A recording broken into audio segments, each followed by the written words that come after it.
Welcome to the Tech Talks Daily Podcast, where you can learn and be inspired by real-world examples of how technology is transforming businesses and reshaping industries in a language everyone can understand. Here is your host, Neil C. Hughes. Welcome back to the Tech Talks Daily Podcast, where every day we dare to take a look underneath the hood at the technology that we all take for granted, that is transforming our life, work, cities, and even world. And as the world continues to cope and battle with COVID-19, the internet has become a lifeline for billions of people to work, learn, access critical information, and stay connected with friends and family. For example, according to the United Nations, they estimate that only 53.6% of the global population has internet access. And some reports indicate that nearly 42 million Americans in rural areas still lack broadband internet. Now, as a result of the pandemic, countries around the world are compelled to reckon with the repercussions of a digital divide within their borders. And as a result, many are accelerating efforts to connect the unconnected. However, that digital divide is a complicated issue, and it's more important than ever to distinguish between the lack of land-based connectivity from where there is no internet connectivity available at all. So today, I'm excited to get Mark Weimer from Hughes Network Systems onto the podcast. Great name as a fellow Hughesy myself, so buckle up and hold on tight so I can beam your ears all the way to the US so we can speak with Mark now. So a massive warm welcome to the show. Can you tell the listeners a little about who you are and what you do? Hi, this is Mark Weimer. I'm a Senior Vice President of Consumer Sales and Marketing with Hughes Network Systems. I'm responsible for the distribution of our consumer product portfolio. Well, Hughes Network Systems, first of all, I've got to say, great name as a Hughesy myself, but it is a global leader in broadband satellite technology and services for homes and offices. But for anyone that's just hearing about you guys for the first time, could I ask that you maybe set the scene and tell them a little bit more about how you're powering this connected future that we're heading towards? Be happy to. So we have three primary areas. Our first is our satellite services. We have approximately about 1.5 million, both consumers and businesses, using our satellite internet services across the Americas. That's North and South America. Then we have our powerful Jupiter platform. This is a system that basically provides services to tens of millions of users across the world, and it's deployed across a number of systems on all the continents. And then finally, we have our enterprise operations, where we provide managed services, a portfolio just over 500,000 enterprise users that are using a multi-transport enterprise network to deliver services to their enterprise as well as the customers that they serve. One of the reasons I was excited to get you on the podcast today is, yes, I'm here in the UK and it looks like we've got restrictions or some form of lockdown till March. I know over there in Washington, you've got a similar lockdown in place and similar kind of restrictions. And although we both might complain, the reality is we're both in a very good place. We've got a warm home and constant fast internet. And one of the reasons I invited you on was to talk about that perceived digital divide and the current landscape in the world. So could you expand on that just for people that possibly don't realize just how well they've got it at the moment? Yeah, it's really interesting. The definition of digital divide, let's kind of just be clear about that. So if you think about it, are we talking about people that are getting just a slower internet speed, or are we talking about the people that don't get internet at all? There's a number of services that are available that are still providing, 10 megabits per second, 5 megabits per second, et cetera. And those are still, services available in the rural areas, particularly here in the States. as well as across other countries as well. But it's kind of complex. Yeah. Let me kind of break it down to you how we're looking at it right now. So the World Economic Forum assumes there's approximately 3.7 billion people that have no internet access at all worldwide. Worldwide, that is. When we look at that here in the U.S., we look at roughly about 15 million households that are unserved or underserved. Unserved being they have no connectivity type at all. Underserved meaning that they're getting less than the 25 megabits per second, which is mandated by our federal government here as the definition of broadband. So it's the opportunity here in the States, and for those people, those 15 million that are underserved, we continue to stay focused on and continue to build our services to try and improve and give them a better experience overall. And what kind of technologies are there out there that are helping you connect the unconnected all around the world? Because on this podcast, we do have listeners in 165 countries. So I think we're covering most areas. But can you tell me a little bit more about that technology that makes it possible? Yeah, I think, when you look across the board, it's going to take all technologies to deliver service to the unserved as a whole.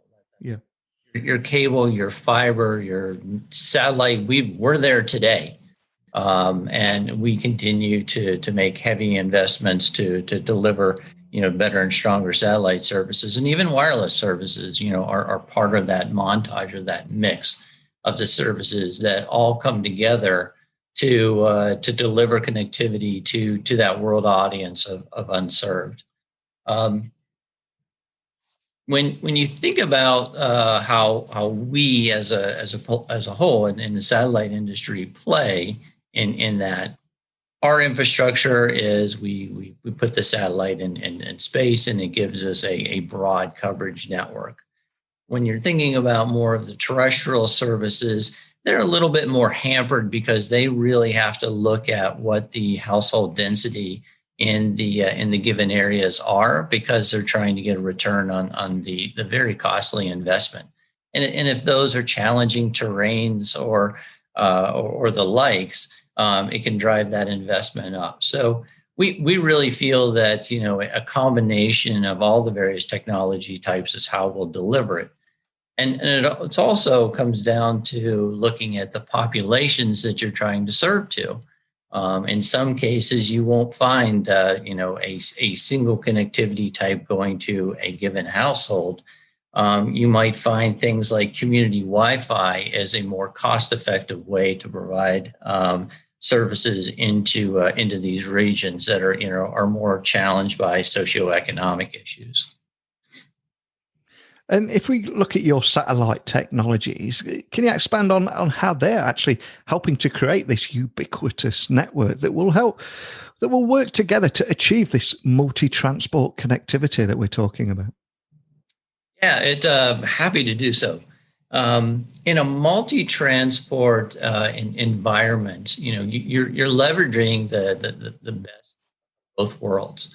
You're taking the characteristics of the connectivity type, be it cost, latency, speed, whatever that particular connectivity type strong point is, and you're making that available and seamlessly blending that with another technology to deliver the best experience for the end user. I'll give you a couple examples of how we play in that space today. Imagine, if you would, you're in an area where it's very rural and very remote, and you want to provide simple cell service. Well, the backhaul alone can cost millions of dollars to run out there, and may deem it unaffordable. Well, guess what? With a satellite service, you can reduce those costs substantially, and the satellite can deliver the backhaul to the tower and then serve multiple customers out there to provide them mobile voice services. Another example is what I alluded to a little bit earlier. in areas where they may not have the economic means to afford the connectivity to their homes per se. What satellite can do is bring in the backhaul, the data, into a Wi-Fi point, and that can be broadcast across numerous households, and they can share in that data backhaul going back, and they can do that in more economic ways that allow more people to get online. We have a relationship with Facebook. We've been partnering with them and doing some of these Wi-Fi hotspots. We have about 1,500 of those locations across Brazil, Chile, Colombia, Mexico, Peru now, and we're delivering services into those very remote areas. And just to help bring to life some of what we're talking about today, I recently read that your flagship high-speed satellite internet service, HughesNet, is the world's largest satellite network with over 1.5 million residential and business customers across the Americas, which is just phenomenal. But can you expand on that too? I would like to add that we're not only the largest, but we're the best. According to U.S. News and World Reports, we were recently named HughesNet the best satellite internet provider of 2021. This was citing our superiority in performance, our availability, and our competitive differentiators for our service. And we continue to innovate and invest in those areas because we find it very important to focus on those rural, unserved areas and deliver the best experience we possibly can. And I think over the years, many of us have almost taken for granted just how much satellite technology has transformed our life. But there does seem to be a real renewed excitement, especially around the growing innovations around space and satellite technology at the moment. But I'm curious, what kind of trends are you seeing in the industry that particularly might excite you? Wow, right now is a really exciting time to be in the if not for all the innovative technologies that emerge. I mean, just the addition of all the great new acronyms that are coming out. Think about some of the LEO, the low Earth orbit satellites that are coming out, and the constellations that are beginning to emerge. And how the LEO and the GEO are going to work together to, provide this ubiquitous coverage across the world to areas that have been, untouched in the past.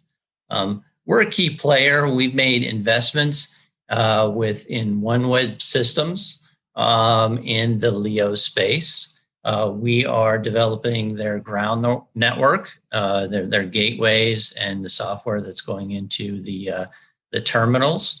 And we feel very, very strongly that when you take the LEO and you blend it with the GEO, you're going to have a very complementary environment, i.e., GEO is really great at isolating a given area and putting loads of data and capacity into that area, while LEO, because of its low orbit and flies closer to the Earth, becomes very, very relevant to low latency applications and that type of technology. And so when you take the ability to address the low latency and the just large bandwidth demands between the two, you come up with a very compelling product.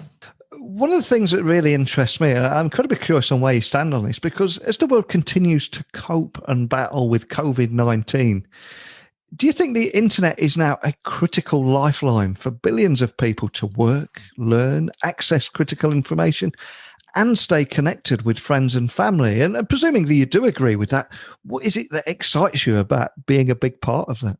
I'll give you an example. Upon the emergence, when the pandemic started we experienced the demand for a high-speed connection was driven predominantly by, more companies and businesses pushing their employees to work from home.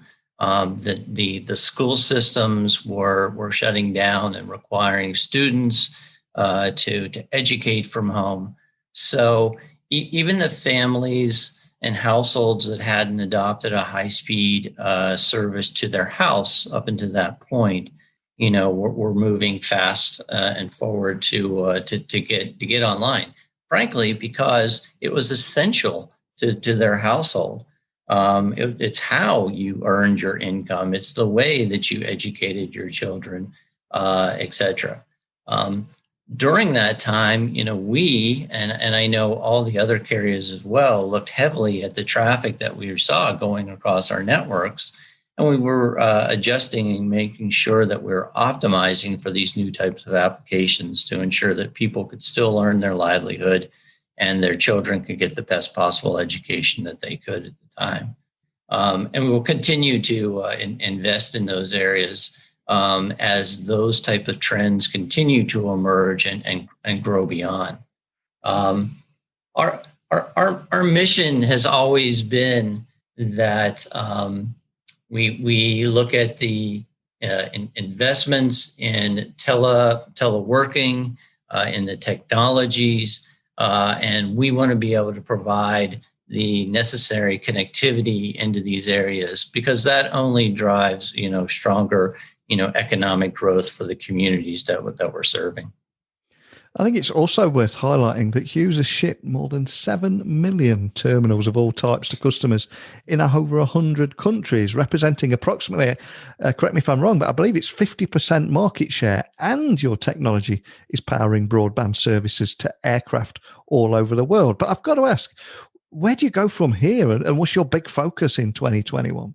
In 2021, we continue to look at our operations in South America. We want to continue to grow the subscriber base in that area and in that region. We see great opportunity in that given region.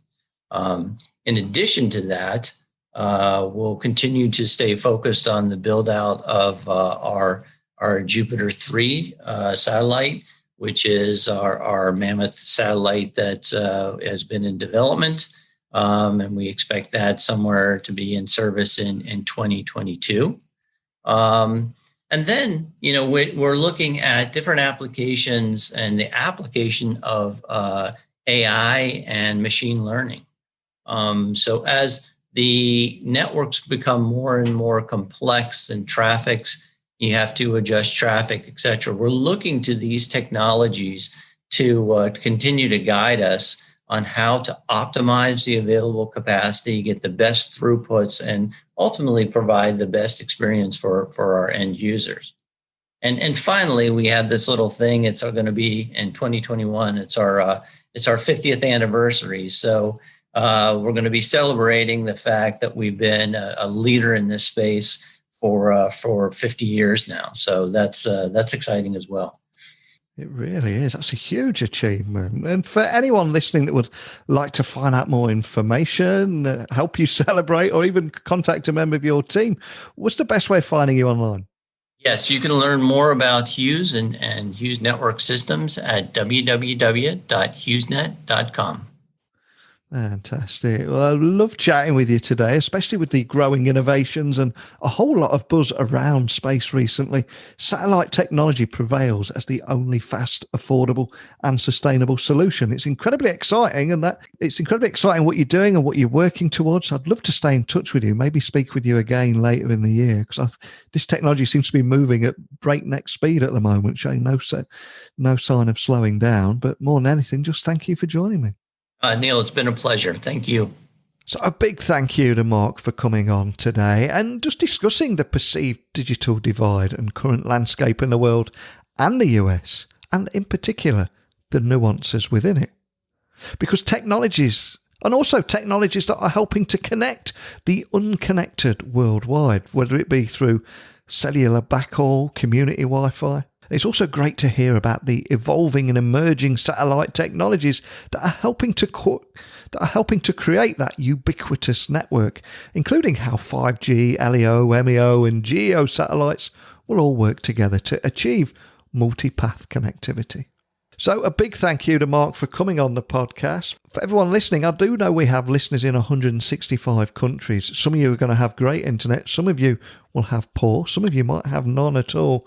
I'd love to learn more about that. So please share your story with me wherever you are in the world by emailing me now, techblogwriter@outlook.com. Tweet me at Neil C. Hughes. And my website is techblogwriter.co.uk. So that's it for today's episode. Keep your messages coming in. I'd love to hear your connectivity stories wherever you are. But more than anything, just a big thank you for listening. And until next time, don't be a stranger. Thank you for listening to the Tech Talks Daily Podcast with Neil C. Hughes. Remember, technology works best when it brings people together.